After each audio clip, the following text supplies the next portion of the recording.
Shalom, bertemu lagi dengan saya, dan dalam pertemuan kita kali ini kita akan membahas satu topik di bawah judul Kasih yang Membingungkan.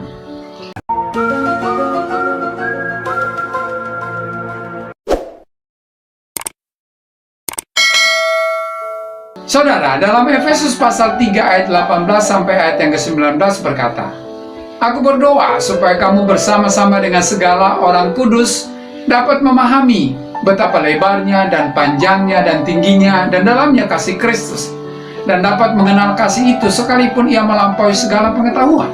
Saudara, ungkapan Paulus ini mau memberitahukan kepada kita bahwa kasih Allah itu adalah kasih yang sangat besar. Saking besarnya akal manusia tidak mampu untuk memahaminya. Hal itu juga ditegaskan oleh Yohanes pasal 3 ayat yang ke-16 yang berkata, "Karena begitu besar kasih Allah akan dunia ini." Kata besar di sini menunjuk kepada suatu tindakan yang besar yang dilakukan oleh Allah, di mana Dia mengasihi dunia yang begitu jahat. Saudara, ada ungkapan yang berkata, kasih Allah itu mengagumkan sekaligus membingungkan.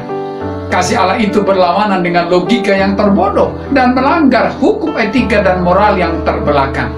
Kasih Allah itu indah dirasakan tetapi sukar untuk dicerna dan diterima. Kasih Allah itu gratis bagi si penerima, namun menuntut totalitas dan pengorbanan habis-habisan dari sang pemberi. Saudara, memang kasih Allah itu mengagumkan. Bagaimana tidak mengagumkan? Sebab Allah mengasihi manusia yang tidak layak dan tidak patut untuk dikasihi. Tetapi sekaligus juga membingungkan, karena bagaimana bisa Allah yang maha suci dan maha tinggi itu mau mengasihi manusia yang hina dan rendah? Bukankah manusia itu telah jatuh ke dalam dosa sehingga statusnya sudah najis dan kotor? Bagaimana mungkin Allah yang suci dan kudus itu mau mengasihi manusia yang najis dan kotor? Itulah sebabnya tidak ada satu logika manusia yang bisa menjelaskan tindakan kasih Allah ini, di mana Dia mau mengasihi manusia yang telah memberontak kepada Dia, manusia yang telah melawan dan memusuhi Dia seumur hidupnya. Manusia seperti itulah yang Allah kasihi.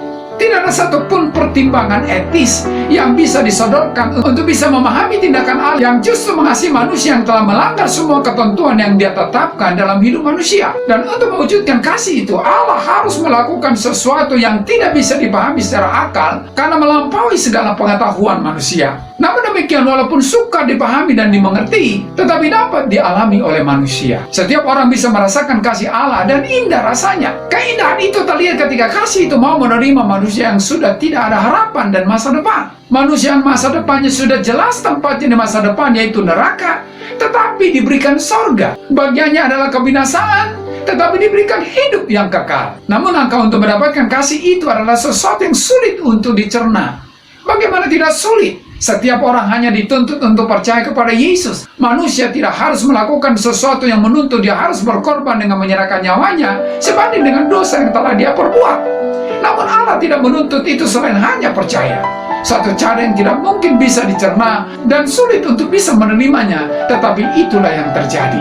Demikian juga bahwa kasih Allah itu gratis, tetapi bukan gratisan. Karena untuk bisa kasih itu terwujud, Allah harus berbuat sesuatu perkara yang belum pernah terjadi di dalam dunia ini, yaitu Yesus Kristus harus mati untuk itu sebagai harga yang harus dibayar.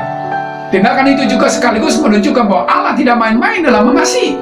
Itulah sebabnya totalitas Allah dalam mengasihi manusia terlihat dari kerelaan Kristus mati dengan cara yang paling hina, sesuatu tindakan yang tidak mungkin bisa dicerna karena melampaui akal manusia. Semua itu dilakukan oleh Allah karena Allah begitu mengasihi manusia yang ada di dalam dunia ini. Satu kasih yang membingungkan, namun sekaligus kasih yang mengagumkan. Karena itu saudara, Allah begitu mengasihi Anda sekalipun Anda tidak layak untuk dikasihi. Allah mengasihi Anda walaupun Anda tidak mampu untuk memahami mengapa Allah mengasihi Anda. Jadi, alamilah kasih Allah lewat percaya kepada Tuhan Yesus Kristus.